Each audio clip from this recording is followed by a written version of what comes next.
Hello, Sean here from Fox Garage. Got some progress made on the 1980 Fox Body Mustang project.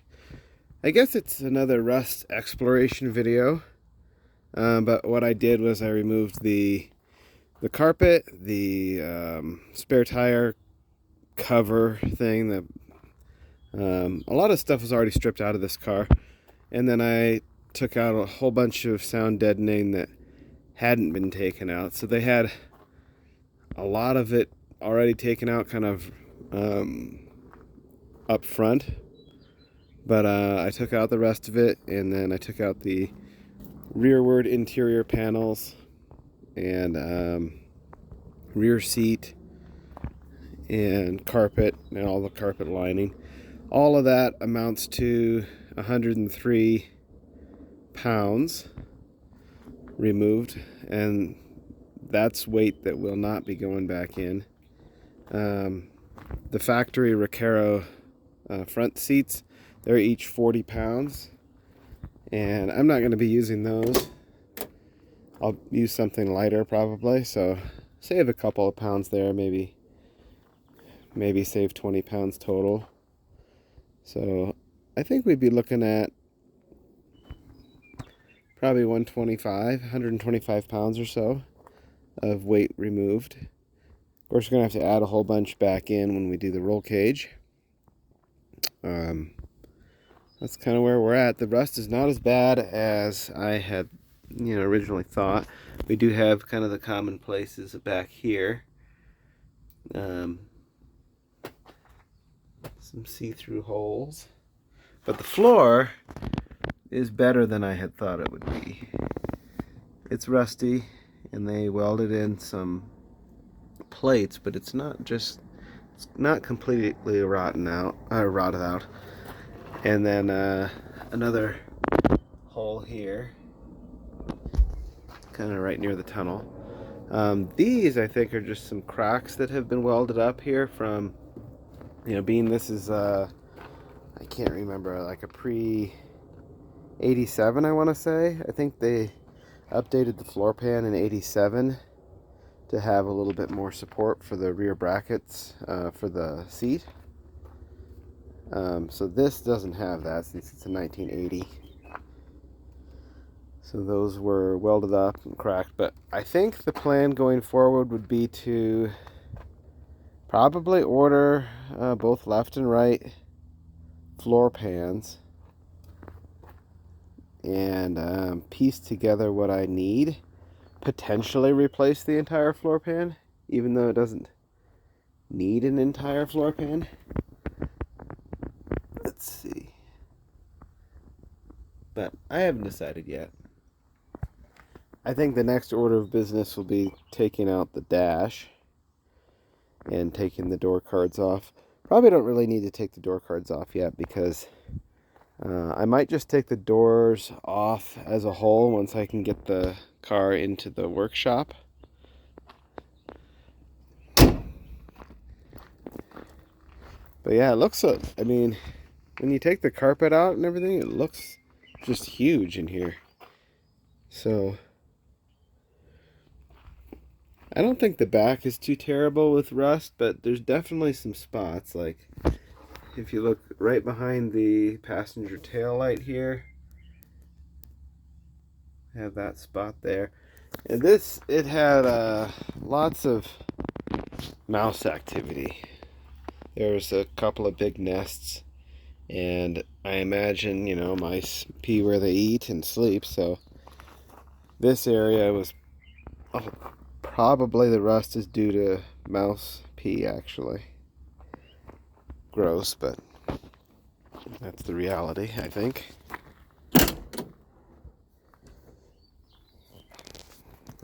Here's the passenger side. The usual rust spots right there. Right back by the fender. I don't know if that's a usual one back by the fender, but excuse me.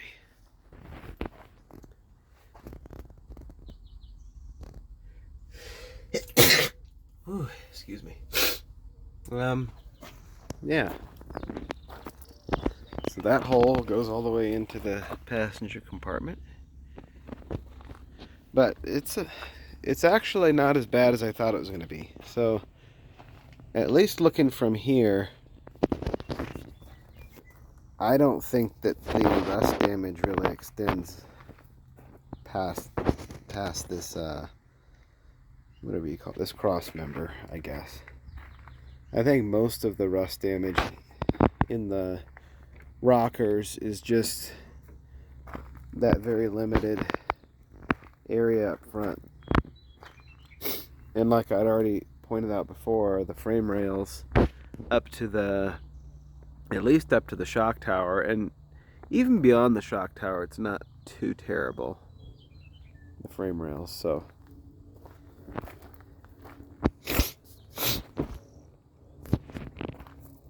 I was trying to sell these wheels the other day, and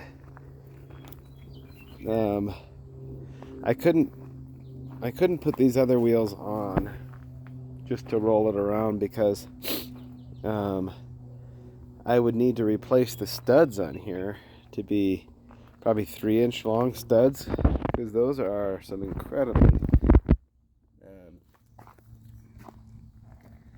deep holes in there. Anyway, what I wanted to do was just get these ugly wheels put on the car, just for rolling around, and sell these 4-lug mesh wheels. Actually pretty popular. Could get a decent amount of money for those, but at least at this point I don't have any new lug nuts, and I'm not really interested in spending additional money to, get a set of 16 lug bolts just so I can mount up a set of wheels that I'm not going to use.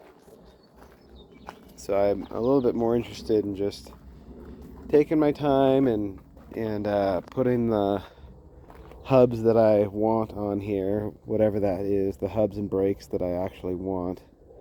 And I need some time to research that, so I will sell these wheels after that. But yeah, there was one guy interested and wondering if I could just put it up on blocks, and I probably could, but if they're valuable now, they'll be valuable later. I think a lot of people will be interested in the mesh wheels, a year from now or whatever it is. So I think next thing, like I said, was remove the dash, and then get the car rolled into the workshop, I suppose, and start taking off more, more exterior body trim and whatnot. Just get all the way down to the damage. Probably remove the doors. And then I guess take a look to see if we need to replace this quarter panel. It's almost for sure we need to replace this quarter panel. And it's hard to see in the video, I think, but yeah, I think this one will need to be replaced. I hadn't seen as much problems with this side, the passenger side, but yeah, we'll have to just wait and see. I think I'm going to completely get rid of the body kit on the whole car. I've already started to kind of peel it back here, but and the other side, it's a little bit destroyed, the other side. Not by me, but it was, it came cracked, and so I just threw away that piece. I don't know that I really like the body kit anyway. Just extra weight, I guess, that I don't need. It's just ugly too, and I'm not sure about these the door moldings. Might get rid of those. I've seen a couple of Mustangs that look cleaner without that door molding, but then it kind of becomes a transition into the bumpers, because in the bumpers the molding is literally molded into the bumper, so it might look a little strange at the transitions between the bumpers and the body. But I think it'd look okay. So yeah, anyway, just some thoughts, and then have to get the transmission and driveline out of here. I haven't decided what kind of driveline I'm gonna go with yet. Been doing the research into the 8.8 and the 9-inch, and I'm sure an 8.8 would probably be good, but I just need to talk to someone that knows a little bit more about these cars. See, do I change it to a heavily modified 8.8, or do I swap in a lightly modified 9-inch? But that's it for today. See you in the next video.